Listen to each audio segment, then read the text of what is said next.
ఏం మామ నువ్వు ఏడికి పట్టుకొచ్చినావు? ఏం కనిపిస్తలేదు. ఇగో ఇదే వచ్చేసినాం. ఇగో అగ్గిపెట్టిస్తాగు. ఇదిగో ఇదిగో అగ్గిపెట్టే. చిన్నగా తీ అంటీ.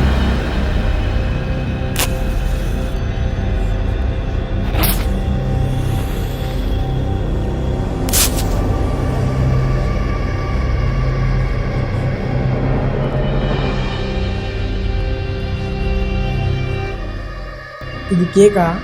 ఏదో ఒకటి తీరా. Happy birthday to you. ఊపనియావా మామ? అరే నేను ఎందుకు ఉప్పుతారా? నువ్వు ఊపకపోతే మీ లవర్ ఊపిందా మరి? అరే నా లవర్ ఎందుకు ఉప్పుతుందిరా? లవర్ నీ లవర్కి కుంపలు ఆరిపోయి అలవాటే కదా. నీ లవర్ ఉప్పింది అది. మామ నా లవర్ని మనకు మామ నువ్వు. అరే కొట్టు మామ, ట్రాప్తోనే కొట్టు. నా బర్త్డే రోజు ఆడుకో. కొట్టు పెడితేనే కదా కొడతాం.